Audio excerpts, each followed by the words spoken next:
د افغانانو په شمول هر ټولنه او ولس اتلان او قهرمانان لري او په کار ته چې وستایل شي، خو زموږ د ولس تر ټولو ستره بدمرغي دا ده چې ځینې وګړي په شعوري یا غیر شعوري ډول د داسې اشخاصو ستاینه کوي، عکسونه یې په موټرو، دیوالونو او نورو ځایونو لګوي چې په اصل کې د کمونیزم رهبران و او غوښتل په افغانستان کې د لینن، ستالین او کارل مارکس فلسفي رایج او دود کړي. زموږ د ولس دغه برخه خلکو یا د کمونستانو پر جنایاتو سترګې پټې کړي، یا یې کمونستان سم ندي پیژندلي او یا یې هم د دوی کړنې او جنایات هیر شوي او له یاده وتلي دي. د ولس دغه برخه خلک د ببرک کارمل، سلیمان لایق، ډاکټر نجیب ترکی او نورو کمونستي رهبرانو یادګارونه له ځانه سره ساتي، خو په دې بیا نه پوهیږي چې د کمونستانو عقاید او فکرونه د اسلام له دایرې وتلي او د دوی فکرونه او عقاید په الحاد او دهریت ولاړ.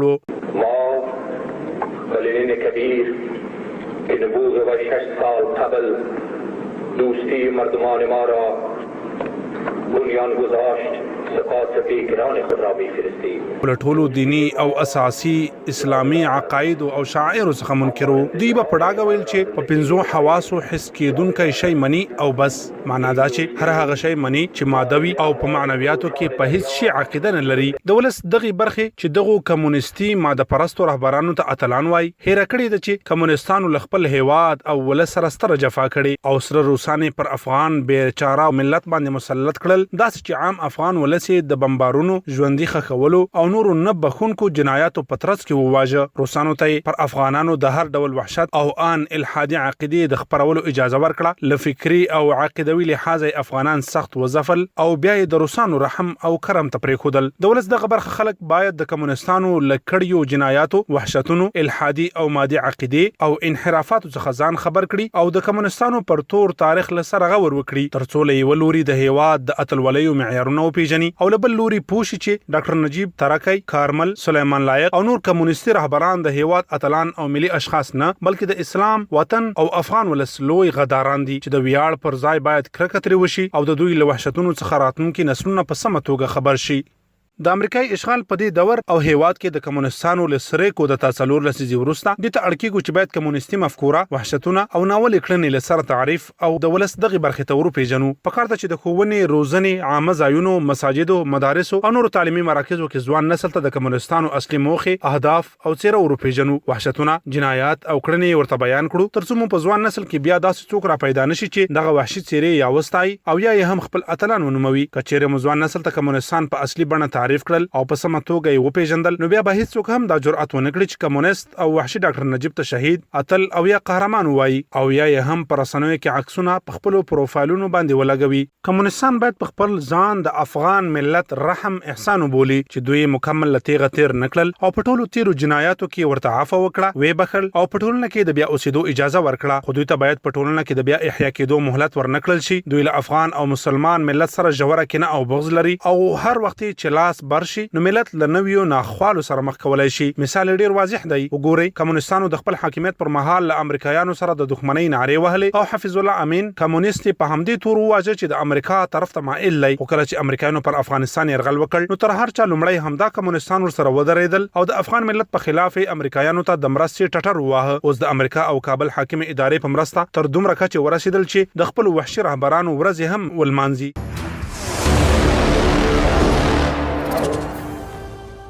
ډاکټر نجیب په قوم احمدزی د اختر محمد زوی د کابل په مراد خانه سیمه کې په 1425 لمریز کال کې زیږیدلی. لمرګرو سره په معمولی خبره د فزیکی شخړو او جګړو له امله په نجیب شهرت مون. کله چې د داوود خان پر نظام کمونستانو د ثور د اومې کودتا وکړه نو دغه مهال ډاکټر نجیب د پوهنتون د محصلینو امیر وو. د تاریخ له واکمن کېدو سره سم ایران ته ولېږل شو. خو هغه مهال چې کمونستان په دوه برخو خلق او پرچم وویشل شول او ترمنځ اختلافات راغلل نو ډاکټر نجیب هم له دندې ګوښه کړل شو. افغانیت تابعیت سلب او اروپا ته پر تګ مجبور شو. بیا څه موده وروسته روسیې ته ولاړ او تر هغه مهاله په روسیه کې پاتې شو چې روسانو پر افغانستان يرغل کاوه. دغه وخت د روسانو کې جی بي ډاکټر نجیب تر خپل تربیه او روزنې لاندې ونیو او داسې وحشي تربیه ورکړه چې له هغه وروسته د کمونیزم او الحاد د رایج کولو لپاره له هیڅ ډول جنایت هم دریغ نه کاوه. کله چې روسانو پر افغانستان په 1990 کال کې یرغل کاوه نو ډاکټر نجیب هم دا ځل پر کمونیستي عقیدې تر روزل وروسته ل خپل ځان سره راوست او د ببرک کارمل د واکمنۍ د خاد ریاست رئیس وټاکه. نوموړی د ببرک کارمل تر مرګه پورې ځکه پر همدې پوسټ پاتې شو چې بشمیر افغانان د روسي د هریانو د خوشاله ساتلو لپاره په شهادت ورسول. د روسي کتاب لیکوال او د کې جی بي یو تن لوړ رتبه افسر کوردیفسکي په خپل کتاب کې لیکي چې د امین تر وژل کېدو سمدستي وروسته د خاد ریاست لپاره روسانو 22 کلن نجیب غوړه کړ او د کارمل پر ځای هم روسانو غوړه باله. د شخصیت له لحاظ ډاکټر نجیب یو کم ظرفه د لویدلو اخلاق او سختن لمرګرو سره بد چلند والا او عصباني وو. د نوموړي ورور صدیق الله راهي په خپل هغه کتاب کې چې د خپل ژوند او د نجیب د شخصیت په اړه لیکلای دی د ډاکټر نجیب په اړه لیکي چې ډاکټر نجیب خورا زیات فاحش،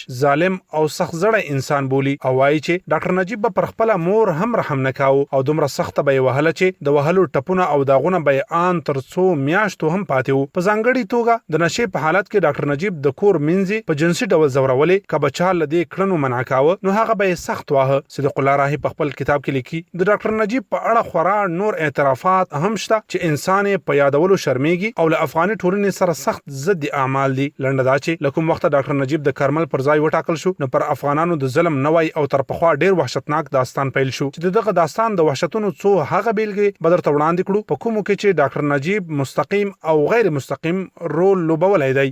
اول په 1950 لمریز کال د حوت پر 40 منېټه د هرات غیور خلکو د کمونستانو د وحشتونو او ظلمونو په وړاندې په پاتونونو لاس پورې کړ خو په همدې ورځ ډاکټر نجیب ظالم پوز د پاتون کونکو له جملې څخه 40 تنه په ډلې توګه ووژل. دویم په 1950 لمریز کال د عقرب د میاشتې په 3 منېټه په داخله وزارت کې د 12 وژل شوی بیګناه هیوادوالو لیست جوړن شو چې د کمونیزم په خلاف د حق نعره پورته کړې و. دریم په 1940 لمریز کال د حمل په 25 منېټه د لغمان په قرغیو سیمه کې د 3 بیګناه هیوادوالو ډلهیزه وژنه چې مستقیما د ډاکټر نجیب په امر شوی و. د ډاکټر نجیب د واکمنۍ پر مهال اسد الله سروري د خاد رئیس و چې پر دغه وژنه اسد الله سروري په ملي امنیت کې اقرار کړی دی. څلورم په 1940 لمریز کال د حمل میاشتې په 4 منېټه په کندوز کې د 900 بیګناه هیوادوالو ډلهیز شهادت چې مستقیما د ډاکټر نجیب په امر شوی دی. پنځم د ډاکټر نجیب د واکمنۍ پر مهال د میدان وردګو ولایت په نرخ او میدان خار کې د 3 بریدونو په ترڅ کې د 600 تنو ډلهیزه وژنه. شپږم په 1940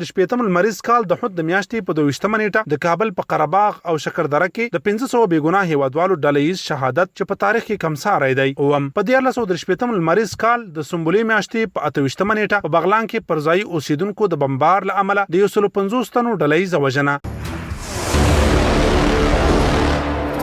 کله چې په افغانستان کې روسانو ماتې وخوړه نو غوښتلی چې په هیواد کې داسې څه پرېږدي چې د دوی تر وتلو وروسته هم افغانان ورڅخه په قرار پاتې نشي. په دې اړه ډاکټر نجیب او د خلقي ملیشو ته امر وکړ چې د خپل پوستو، قرارګاو، بیسونو او نورو پوځي ځایونو په خوا او شاه او همداشان د افغانانو د تګ او راتګ په لویو لارو کې د انسان وژنې ماینونه خښ کړي ترڅو افغانان ورڅخه تر ډیرو کلونو وکړيږي. ډاکټر نجیب د خپل روسي مشاورینو د امر په اساس همداسې وکړل چې اوس هم د افغانستان په ځینو سیمو کې د روسانو له لوري خښ کړای شوی ماینونه شته او هیوادوال ورڅخه زوريږي. ډاکټر نجیب د روسانو له هدایت سره سم د خپل کمونیستي او خلقي واکمنۍ د اوګدیدو لپاره دوه ډوله پالیسي او تګلارې په کار اچولې وي چې وای د روسانو د موجودیت په وخت کې او بلې د روسانو له تېښتې وروسته د روسانو په موجودیت کې ډاکټر نجیب پر افغان ملت باندې د وژنو لړۍ روانه کړې و او له هیڅ ډول جنایت یې دریغ نه کاوه. ژوندۍ خښول، ډلهیز قبرونه او نور ډول وحشتونه نظامی پالیسي او تګلار و. د عبدالرشید دوستم په څیر جنایتکاران له ځان سره په دغه ډول نظامی پالیسیو کې شامل کړي وو. خو کله چې د افغان مجاهدینو له لوري پرې کړی راتنګ شو نو یو ناڅاپه خپل نظامی او جګړې پالیسي او ژبه بدل کړه او دا ځلې هڅه کوله چې د مجاهدینو ترمنځ په خپل نرمه ژبه تفرقه او نفاق واچوي. نو لدی عملې ل نرمه ژبه کار واخیست او څو احادیث او آیاتونه د خپل واک د بقا لپاره زده کړل. په هر مجلس او غونډه کې به ویل ترڅو افغانان په دې توګه وغولوي او د سولې تر نامه لاندې ځان ته تسلیم کړي. خدا چې دغه مهال د افغانانو غوسه را پارېدلې و نو د ډاکټر نجیب چال هم مات کړ او په زور واک ځنی ونیو.